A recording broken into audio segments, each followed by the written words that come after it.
सही गलत की परिभाषा वक्त और हालात के मुताबिक बदलती रहती है। ऐसे ही कुछ जिंदगियों का रोज नाम चाहे विक्रम बेदा। ऋतिक रोशन और सैफ अली खान की थ्रिलर फिल्म जो 5 साल पहले इसी नाम से तमिल फिल्म का रीमेक है। डायरेक्टर, कहानी, ट्रीटमेंट और बीजीएम सब सेम है। तो ओवरऑल कैसा एक्सपीरियंस है हिंदी वाली विक्रम बेदा का, आइए जानते हैं इस एक्सप्लेनेशन से। तो राजा विक्रमादित्य और उसके कंधे पर लटके बेताल से हम सबका वास्ता कभी ना कभी पड़ा ही है। विक्रम बेदा का सेंट्रल पॉइंट वहीं से आया है। दुविधा में डालने वाले सवाल पूछता बेताल और अपने सत्य और ईमानदारी की रोशनी में जवाब देता विक्रम। इन दो किरदारों को मॉडर्न डे कॉन्स्टेंट में डाल दिया जाए तो आपको मिलेंगे सुपर कॉप विक्रम और हार्डकोर क्रिमिनल बेदा। तो फिल्म की शुरुआत होती है और हमें बताया जाता है इंस्पेक्टर विक्रम को, जो कि एक ऐसा ऑफिसर है जिसने क्राइम को पूरी तरह से साफ करने के चक्कर में कई सारे क्रिमिनलों को भी साफ किया है। विक्रम ईमानदार है और साफ दिल का भी, लेकिन क्राइम को साफ करने में वो कुछ ऐसे फेक एनकाउंटर्स करता है जो कि शायद उसे नहीं करने चाहिए थे या फिर करने चाहिए थे, ये हमें आगे पता चलेगा। तो फिल्म की शुरुआत में ही वो कुछ 7-8 लोगों को फेक एनकाउंटर्स करके मार देता है और जब वो क्रिमिनल्स को फेक एनकाउंटर करके मारता है तो उसे बिल्कुल बुरा भी नहीं लगता,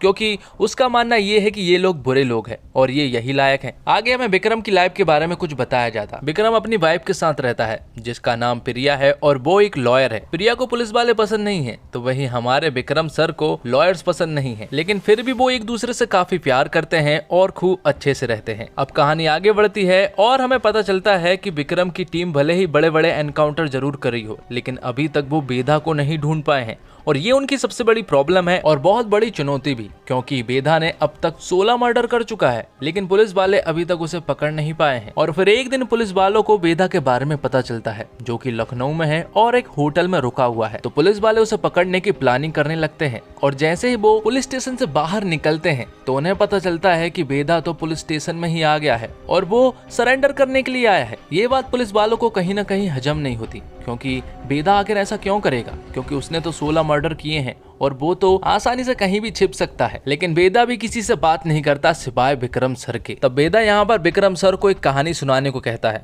वो उनसे कहता है कि वो एक उन्हें कहानी सुनाना चाहता है जिसमें 2 कैरेक्टर है और जिसमें से उसे एक को चुनना होगा। वो कहता है कि कहानी में अक्सर एक बुरा होता है और एक अच्छा, लेकिन इस कहानी में दोनों ही बुरे हैं, तो तुम्हें किसी एक को चुनना होगा। तो विक्रम सर भी कहानी सुनने के लिए मान जाते हैं और कहानी पहुंच जाती है फ्लैशबैक में, जहाँ हमें बेदा को बताया जाता है जब बेदा एक डॉन नहीं हुआ करता था, बल्कि एक छोटा मोटा गुंडा था जो कि परशुराम नाम के आदमी के साथ काम करता है। शुरुआत में बेदा को काफी स्ट्रगल करना पड़ा, लेकिन धीरे धीरे करके परशुराम का उस पर विश्वास बढ़ने लगा और परशुराम भी उसे काम देता गया। लेकिन ये बात कहीं ना कहीं कुछ लोगों को पसंद नहीं आ रही थी और वो लोग बेदा से जल भी रहे थे। बेदा की जिंदगी में सिर्फ उसका छोटा भाई है जिसका नाम शतक होता है। शतक इसलिए क्योंकि उसने गणित में 100 में से 100 लाया। बेदा ये चाहता है कि शतक इस क्राइम की दुनिया से दूर रहे और सिर्फ पढ़ाई पर फोकस करे, क्योंकि बेदा ये बिल्कुल नहीं चाहता कि शतक भी उसके जैसा बने। तो परशुराम के साथ बेदा और शिव प्रसाद नाम के 2 आदमी काम करते हैं और शिव प्रसाद ड्रग्स का धंधा करता है। उस ड्रग्स के धंधे को बबलू नाम का एक आदमी संभालता है, लेकिन एक दिन शतक की वजह से शिव प्रसाद का ड्रग्स पुलिस के हाथों पकड़ा जाता है, जिसके कारण बबलू को काफी मारा जाता है। तो शिव प्रसाद के कहने पर बबलू शतक के हाथों में एक सरिया घोंप देता है, जिससे कि उसे काफी दर्द होता है और ये बात जब बेदा को पता चलती है तो वो पूरी तरह से आग बबूला हो जाता है। तो कहानी खत्म होती है और यहाँ पर बेदा विक्रम से कहता है कि अब बताइए आपकी बेदा उन दोनों में से किसको सजा देगा। गलत दोनों ही हैं। सजा भी वैसे दोनों को ही मिलनी चाहिए, लेकिन अगर किसी एक को ही सजा देनी हो तो किसको देनी हो। तो विक्रम सर उससे कहते हैं कि शिव प्रसाद के कहने पर बबलू ने यह काम किया, तो बबलू तो सिर्फ एक हथियार हुआ, मतलब कि शिव प्रसाद को सजा देनी चाहिए। तो ये जवाब बिल्कुल सही है, बेदा ने भी ऐसा ही किया था। उसने बबलू को नहीं बल्कि शिव प्रसाद को ही मारा था। अब ये दोनों बात कर ही रहे होते हैं कि तभी अचानक से प्रिया, जो कि बेदा की लॉयर होती है, वो यहाँ पर आती है और वो बेदा की बेल कर ले जाती है। लेकिन अब विक्रम को यह बात सताने लगी थी कि आखिर बेदा छिप सकता था तो वो पुलिस स्टेशन में सरेंडर करने के लिए क्यों आया। और फिर एक दिन विक्रम का दोस्त अब्बास एक प्रॉब्लम में फंस जाता है और जब विक्रम वहां पर पहुंचता है तो वो देखता है कि अब्बास को किसी ने मार डाला है। वो देखता है कि यहाँ पर एक गैंग वार टाइप का हुआ था जिसमें कि कई सारे लोग की जान गई थी, लेकिन यहाँ पर अब्बास भी मारा गया था। अब्बास एक ऐसा आदमी है जो कि विक्रम के हमेशा साथ रहा करता था। वो भी एक ऑफिसर था, लेकिन उसके जाने से वो काफी ज्यादा दुखी हो गया है, क्योंकि अब्बास उसका बहुत ही ज्यादा अच्छा दोस्त है। विक्रम को ऐसा लगता है कि शायद बेदा ने उसको मारा है, इसलिए वो बेदा को ढूंढने के लिए निकल पड़ता है और एक दिन आखिरकार उसकी मुलाकात बेदा से हो ही जाती है।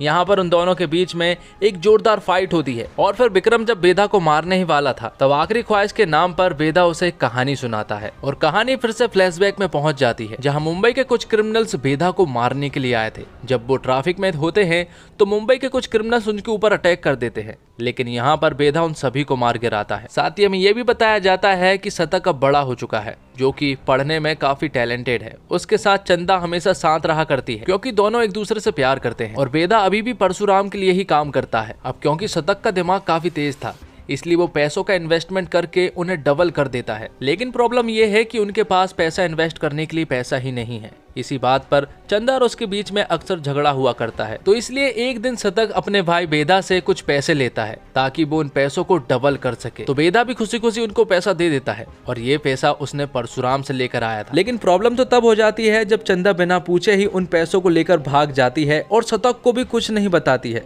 तो यहाँ पर बेदा का दिमाग खराब हो जाता है। उसे ऐसा लगता है कि शायद परशुराम के आदमी का ही ये काम है, तो वो परशुराम के आदमियों को मारने लगता है। और फिर कुछ ही दिनों के बाद शतक के पास चंदा का कॉल आता है और वो उससे कहती है कि उसे लग रहा था कि शायद वो इन पैसों के बदले सब कुछ ठीक कर देगी, जबकि ऐसा कुछ भी नहीं है क्योंकि वो शतक के बिना तो रह ही नहीं सकती।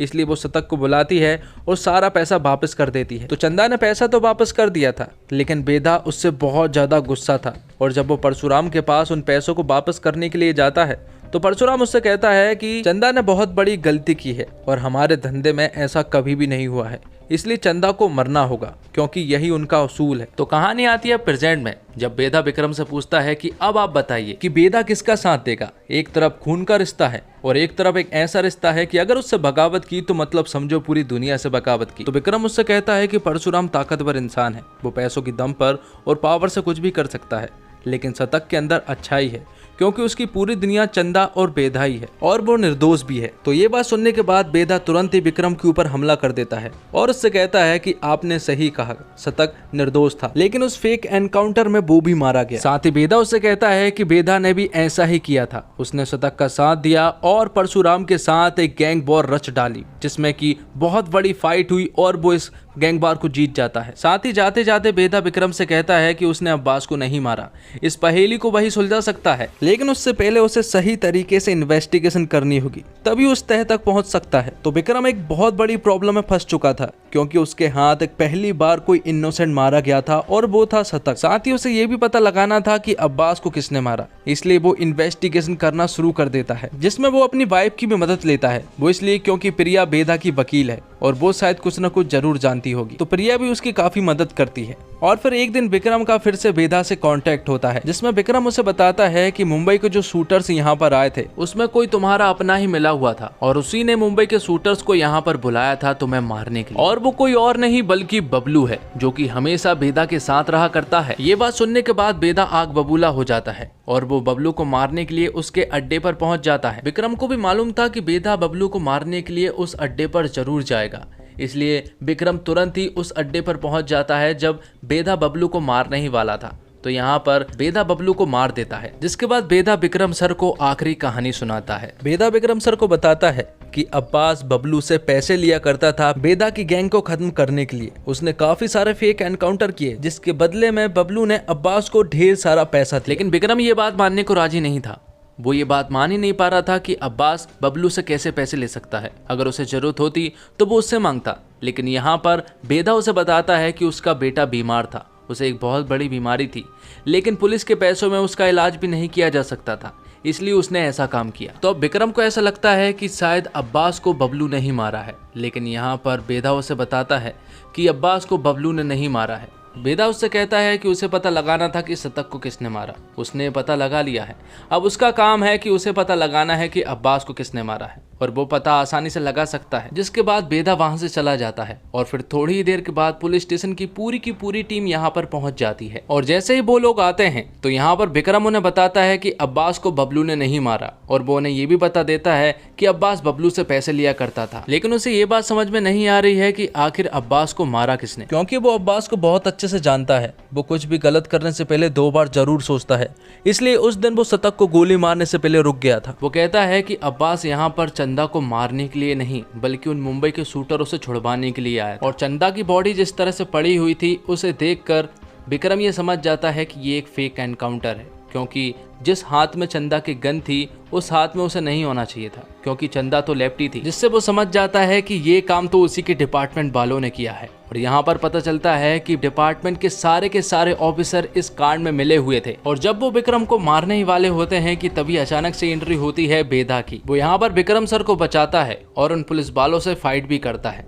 जिसके बाद विक्रम और बेदा दोनों मिलकर ही उन पुलिस वालों की टीम का सामना करते हैं और एक खूब जमकर लड़ाई होती है, जिसमें कि काफी अच्छे स्लो मोशन सीन दिखाए गए हैं। तो यहाँ पर दोनों मिलकर पुलिस वालों की पूरी टीम को साफ कर देते हैं। तो दोस्तों, यह फिल्म 2017 में तमिल में आई फिल्म विक्रम बेदा की ही रीमेक है। बता दें, हिंदी को भी पुष्कर गायत्री ने ही लिखा था और कहानी हूबहू पर्दे पर उतारी भी गई है। स्टोरी के साथ किसी तरह का छेड़छाड़ नहीं किया गया है और फिल्म के साथ ज्यादा एक्सपेरिमेंट नहीं कर मेकर्स ने सही डिसीजन भी लिया है। पैसा वसूल इस मसाला फिल्म के कुछ लूप होल्स हैं जिन्हें सिनेमैटिक लिबर्टी के नाम पर इग्नोर किया जा सकता है। फर्स्ट हाफ थोड़ी खींची सी लगती है, खासकर इंटरवल की शुरुआत होने से पहले बारिश के फाइट सीक्वेंस, इसे खींचने की जरूरत बिल्कुल नहीं थी। किरदारों का प्रभाव डालने के लिए स्लो मोशन का इस्तेमाल किया गया है, वो थोड़ा टू मच है। वही सेकंड हाफ फिल्म अपनी रफ्तार पकड़ती है। जब ऋतिक सेफ स्क्रीन पर आते हैं तो उन्हें देखना इंटरेस्टिंग लगता है। सभी किरदारों में गहराई है और लेयर्स से भरपूर है, जिससे आप उनसे खुद को जुड़ा हुआ महसूस करते हैं। हाँ, इस फिल्म की खासियत यही है कि कौन विलन है और कौन हीरो है, इसे समझने की कोशिश करते हैं और क्लाइमैक्स आ जाता है। पूरी फिल्म के दौरान एक इंटरेस्टिंग हिस्सा तब आता है जब मेजर फाइट सीक्वेंस के बीच राज कपूर का फेमस गाना किसी मुस्कुराहटों पर निसार रेडियो में बजता है। यह एक्सपेरिमेंट खूबसूरत लगता है।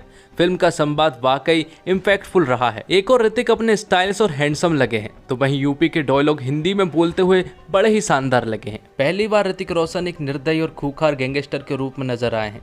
इस फिल्म में उनकी एक्टिंग को लोग बेहद पसंद करेंगे। उनकी मेहनत भी साफ तौर पर नजर आती है। इस फिल्म में ऋतिक को बेदा के रूप में आप 3 अलग-अलग रूप में देख पाएंगे। कुल मिलाकर कहें तो ऋतिक रोशन फिल्म में छा गए हैं। वहीं सैफ अली खान ने भी विक्रम के किरदार को बखूबी निभाया है। राधिका आप्टे यानी प्रिया विक्रम की पत्नी के किरदार में है। सैफ के साथ उनकी केमिस्ट्री बहुत ही अच्छी नजर आई। फिल्म का एक्शन सीक्वेंस, इसका बैकग्राउंड स्कोर आपको बहुत पसंद आने वाला है। रेलवे यार्ड वाला सीक्वेंस तो शानदार है। दरअसल एक्शन फिल्में अक्सर तकनीक की जीत और दिमाग लॉजिक की हार वाले कॉन्सेप्ट के साथ आती है, पर विक्रम बेदा की सबसे अच्छी बात यह है कि यहाँ सिर्फ बेतुका एक्शन नहीं बल्कि माइंड गेम्स की एक खतरनाक पर मजेदार दुनिया है। और इसी के साथ ये एक्सप्लेनेशन यहीं पर खत्म होता है। तो दोस्तों, उम्मीद करता हूँ आपको वीडियो पसंद आई होगी। वीडियो पसंद आई हो तो वीडियो को लाइक जरूर कीजिएगा और ऐसे ही वीडियोस पाने के लिए हमारे चैनल को भी जरूर सब्सक्राइब कीजिएगा, ताकि आपको इसी तरह के लेटेस्ट और फ्रेश कंटेंट मिलते रहे। साथ ही आप हमें ये भी बता सकते हैं कि आपको विक्रम बेदा मूवी पहली वाली विक्रम बेदा वाली मूवी से ज्यादा अच्छी लगी या फिर नहीं। आप हमें कमेंट बॉक्स में जरूर बताइएगा। धन्यवाद। जय हिंद, जय भारत।